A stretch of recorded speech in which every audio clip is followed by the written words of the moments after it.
સાંતલપુર તાલુકાના ગાંજીસર ગામમાં શિક્ષકની અનોખી વિદાય। ગાંજીસર ગામમાં 10 વર્ષથી શિક્ષક તરીકે ફરજ બજાવતા જનકભાઈ નાળોદાની 20મી વિદાય। વિદાયની ઘડીએ ગાંજીસર શાળાના ભૂલકાઓ અને ગ્રામજનો માટે શિક્ષકની વિદાય 20મી બની હતી।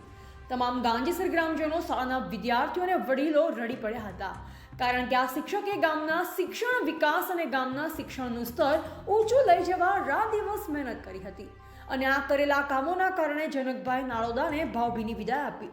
જનકભાઈને વિદાય આપતા આખું ગામ રડી પડ્યું અને જનકભાઈના આવવાથી ગામની દીકરી દીકરાઓને, યુવાઓમાં અભ્યાસ સ્તર ખૂબ જ આગળ આવ્યું હતું અને તેમને સદાય ગામ માટે સાર્વજનિક પુસ્તકાલય બનાવવામાં સ્પર્ધાત્મક તૈયારી કરાવતા યુવાનો માટે સતત માર્ગદર્શન, ગામના દરેક નાના મોટા પ્રોગ્રામ માટેના કામો માટે હર હંમેશ સહકાર આપ્યો। સામતભાઈ આહિર બીઆરસી સાંતલપુર, કાનાભાઈ આહિર શિક્ષણ સંઘ પ્રમુખ સાંતલપુર, શૈલેષ ગજ્જર બીઆરસી ગાંજીસર, મોહનભાઈ પાવરા આંકડા મદદનીશ જિલ્લા રોજગાર કચેરી મહેસાણા, રાજેશભાઈ પરમાર પ્રિન્સિપાલ ગાંજીસર પ્રાથમિક શાળા હાજર રહ્યા હતા। AGP news India. ભારત માતા કી।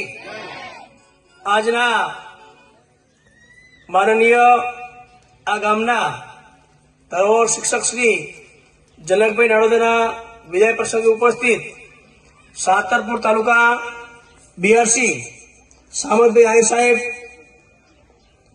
સાંતલપુર તાલુકા પ્રાથમિક શિક્ષક સંઘના પ્રમુખ શ્રી અને મારા મિત્ર કાનાભાઈ આહિર, આ શાળાના આચાર્ય શ્રી રાજુભાઈ, માનનીય પાવરા સાહેબ, આપણા ગામના સરપંચ શ્રી રમેશભાઈ પ્રજાપતિ સાહેબ, તેમજ જેમનો આપણે વિદાય ગોઠવી છીએ એવા જનકભાઈ નાળોદા સાહેબ, સર્વેનું ગાંજીસર ગામ વતી આ ગાંજીસરની પાવન ભૂમિની અંદર ગાંજીસર ગામ વતી હાર્દિક સ્વાગત કરવામાં આવે છે। અસ્તુ જય દેવકી જય। હવે આપણે આખા ગામે મળી અને આ સાહેબને અહીંથી છૂટા થવાનું છે। એક આ બેને કીધું શબ્દ સારો કીધો કે વૃક્ષ જેવો શિક્ષક અને આહાડા મેઘ જેવો આ શિષ્ય કહેવાય અને ગુરુ કહેવાય ઝાડ જેવો। એટલે જેવી રીતે ઝાડ ખીલે આ શિક્ષકો એના જે બાળકોના સંસ્કારથી શિક્ષકને આનંદ આવે। આપણે જન્મ આલી, મા બાપ જન્મ આલીને છૂટું કરી નાખે, આપણું ટાપું માને નહીં, પણ નિશાળમાં જાય એટલે કે ગુરુ આવ્યા એટલે એની ફરક હોય। ધન્યવાદ દેવાય આવા પુરુષોને। બદલીઓ તો ઘણાની થઈ છે, પણ ગુણમાં પૂજા થાય છે। ગુણ જાગૃત કર્યા સાહેબે, આખા ગામને જાગૃત બનાવ્યો। સદગુરુદેવની જય। કોઈ ધન મેળવીને ધનવાન થાય છે તો કોઈ મેળવીને જ્ઞાન વિદ્વાન થાય છે। અમસ્તા જ નથી મળતા માન કોઈને, એ તો કરે છે સાધના, એનો સન્માન થાય છે। આજ રોજ ગાંજીસર ગામના આંગણે માત્ર ગાંજીસરના નહીં પણ સાંતલપુર તાલુકાના, એઝ એ હું બીએસસી કોર્ડિનેટર તરીકે કહું છું કે આખા તાલુકામાં ફરવાનું થાય। તાલુકાના જે 5 શ્રેષ્ઠ શિક્ષકો મારે જો આમ ચૂનવા હોય ને, ગણવા હોય ને, તો એમાંના એક શિક્ષક એટલે જનકભાઈ નાળોદા। એમના વિદાય કાર્યક્રમમાં ઉપસ્થિત શિક્ષક સંઘના પ્રમુખ શ્રી કાનાભાઈ, મારા સીઆરસી શ્રી, અમારી ટીમના એ પણ ટૂંક સમયમાં બદલીથી વિદાય થવાના છે। શૈલેષભાઈ, માનાભાઈ, આચાર્ય શ્રી રાજેશભાઈ તેમજ મંતસ તમામ મહાનુભાવો અને મોટી સંખ્યામાં ઉપસ્થિત ગ્રામજનો। વધુ ના કહેતા એમ કહેવાનું મન થાય કે ગાંજીસર શાળાની અંદર ધોરણ 1 અને 2 એવા નાના પાયાના શિક્ષણની અંદર એટલી ચિંતાથી કેમને કામ કર્યું છે જનકભાઈએ કે રોજે રોજ અલગ અલગ નાના બાળકો જોડે જે રમતો રમાડતા હોય અને રોજે રોજની અલગ અલગ પ્રવૃત્તિ હોય ને, એ અમને અન્ય ગ્રુપમાં મૂકી અને બીજી શાળાઓ પણ આવું કંઈક કરે, એના માટે અમને પણ પ્રેરણારૂપ બનેલા છે. આપણને ખબર કે શિક્ષણ એક ત્રિધ્રુવી પ્રક્રિયા છે. શાળાની અંદર શિક્ષકનો વિદાય કાર્યક્રમ થતો હોય, પણ આજે ગામની વચ્ચે, ગામના ચોટે જ્યારે ગામના વડીલો, ગામના યુવાનો, ગ્રામજનો જ્યારે એક શિક્ષકની વિદાય માટે ઉપસ્થિત થતા હોય, એના પરથી આપણને ખ્યાલ આવી જાય કે આ શિક્ષકે શું ગામને અને શું શાળાને આપ્યું હશે. મને ખ્યાલ છે કે જ્યારે વિદાય થઈ, જ્યારે બદલી થઈ, ત્યારે બધા જ ગ્રામજનો છેક ગાંધીનગર સુધી અલગ અલગ વિભાગમાં, શિક્ષણ મંત્રી હોય, જીસીઆરટી હોય, બધી જગ્યાએ જઈ આવ્યા છે વડીલો, અને જનકભાઈને મનાવ્યા કે મહેરબાની કરી અને તમે હજી 2-4 વર્ષ રહ્યો. જનકભાઈ કે હવે વાંધો નહીં તમે કહેતા હોય તો, પણ એક વખત ઓર્ડર જનરેટ થઈ ગયો એટલે એ ઓનલાઈન પણ શક્ય ના બન્યું. પરંતુ ગામનો જે ભાવ જે છે ને, કે ગાંધીનગર સુધી પણ કે ના, આ શિક્ષક અમારે ત્યાં હજી 2-4 વર્ષ રહે, સાહેબ ગમે તે કંઈક કરો અને આ બદલી રદ કરો. એ ત્રિધ્રુવી પ્રક્રિયાની અંદર જનકભાઈએ જે માત્ર વિદ્યાર્થી અને શિક્ષકની વચ્ચે જે વાલીને જે સતત કોન્ટેક્ટમાં રાખી ગ્રામજનોની ચિંતા કરી, એ એમની ચિંતા બતાવે છે.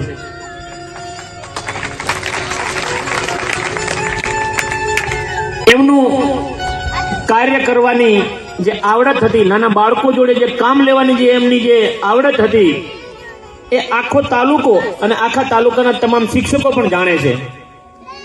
અને એમ કહેવાય ને કે એમનું કર્મ, અને મિત્રો કર્મ હંમેશા સાથે રહેતું હોય છે, અને એ કર્મની સુવાસ અહીં ફેલાવી છે. એક સુભાષિત છે સંસ્કૃતમાં કે પસસ્વ ગોષ્ઠે ભાર્યા ગુરુદ્વારે જના શમશાને દેહ ચિતાએ પરલોક માર્ગે કર્માનું ગચ્છતિ જેવો એક કર્મ જે છે ને, એ હંમેશા સાથે આવતું હોય, અને કર્મની સુવાસ જનકભાઈ આપણા ગામમાં ફેલાવી છે. એનું ઉદાહરણ આપણે બધા જ જે આજે મોટી સંખ્યામાં ઉપસ્થિત સાહેબની વિદાયમાં જોડાયા છીએ.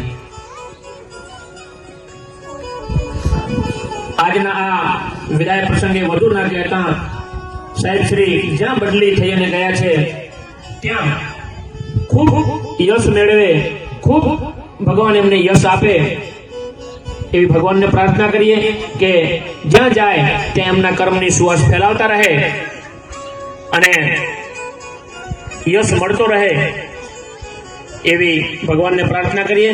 અને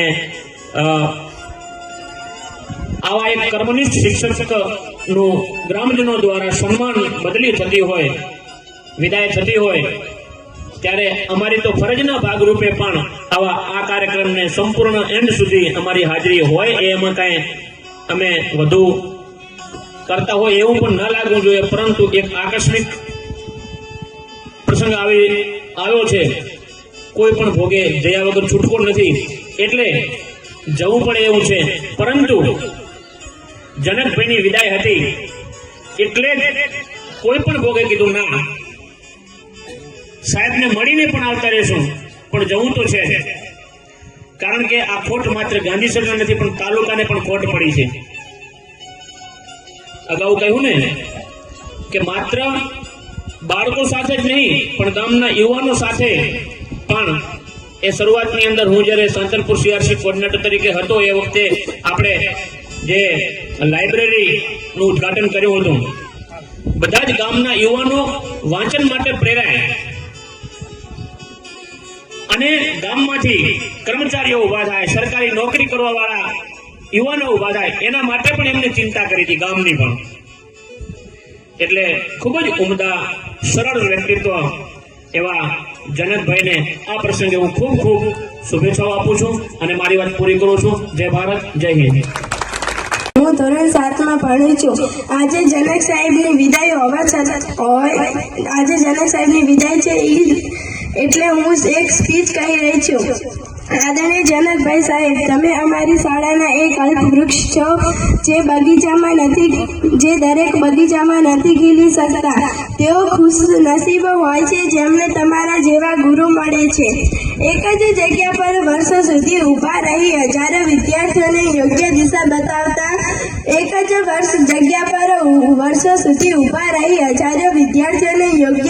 બતાવતા અને ભણતર સાથે એક સારા નાગરિક બનાવવાના બીજ વાવતા વ્યક્તિ એટલે એક શિક્ષક. પ્રિય જનકભાઈ સાહેબ, તમે આજે આપણી આ મોકામોલી શાળાને છોડીને જઈ રહ્યા છો તો અમને બધાને ઘણું દુઃખ થાય છે. જિંદગી તો નાનકડી કહી છે જેને ભગવાન પોતે વણી લે છે. માતા પિતા તેને ઘડીને એક સુંદર પુષ્પ બનાવે છે અને શિક્ષકો તે પુષ્પમાં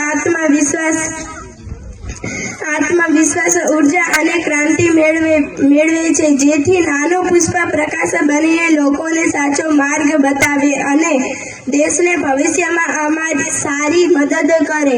એવા જ તમે અમને ખૂબ સારું ભણતર અને આત્મવિશ્વાસ આપ્યો છે. અમારા વહાલા પ્રિય જનકભાઈ સાહેબ. અસ્તુ. જય હિન્દ, જય ભારત.